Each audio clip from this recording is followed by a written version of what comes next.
നമുക്കൊരു മുസീബത്ത് വന്നു കഴിഞ്ഞാൽ, ഒരു മുസീബത്തുള്ള മൻ റആ മുബ്തലൻ, മുസീബത്തിൽ അകപ്പെട്ട ഒരാളെ കണ്ടപ്പോൾ എത്രയോ നമ്മൾ വീഡിയോകൾ, യുദ്ധത്തിന്റെ കെടുതികൾ കാണുമ്പോൾ, രോഗികളെ കാണുമ്പോൾ, അപകടം സംഭവിച്ചത് കാണുമ്പോൾ, അൽഹംദുലില്ലാഹില്ലദീ ആഫാനി മിമ്മ ബതലാക ബിഹി വഫളലനി അലാ കസീരിൻ മിമ്മൻ ഖലഖ തഫ്ളീലാ. അല്ലാഹുവേ നിനക്ക് സ്തുതി റബ്ബേ, ഈ മനുഷ്യനെ പരീക്ഷിച്ച പരീക്ഷണം എന്നെ പരീക്ഷിക്കാതെ നീ എനിക്ക് ആഫിയത്ത് തന്നല്ലോ, ആളുകളെക്കാളും നീ എനിക്ക് ശ്രേഷ്ഠത നൽകിയല്ലോ റബ്ബേ, നിനക്ക് സ്തുതി അല്ലാ എന്ന് പറഞ്ഞാൽ ലം യുസിബുഹു ദാലികൽ ബലാ, ആ പ്രയാസം ഈ മനുഷ്യന് വരികയില്ല എന്ന് റസൂലുള്ളാഹി സ്വല്ലല്ലാഹു അലൈഹി വസല്ലം ഇമാം തുർമുദി ഉദ്ധരിക്കുന്ന സ്വഹീഹായ ഹദീസാണ്.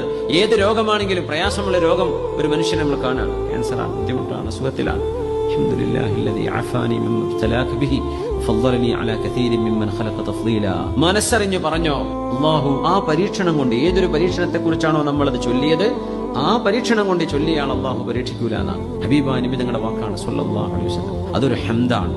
എന്തൊക്കെ പരീക്ഷണങ്ങൾ കാണും, ആ പരീക്ഷണങ്ങളിൽ നിന്നൊക്കെ അല്ലാഹു ഈ ഉമ്മത്തിന് രക്ഷ കിട്ടാൻ വേണ്ടി നബി തങ്ങൾ പറഞ്ഞ വളരെ അമൂല്യമായി വിലമതിക്കാനാവാത്ത വാക്കുകളാണ് ഇതൊക്കെ. പഠിച്ചു വെച്ചാൽ എത്രയും ഉപകാരം. അത് അങ്ങനെ ലൈഫിൽ നമുക്ക് അതിന്റെ ഉപകാരം മനസ്സിലാവുകയും ചെയ്യും.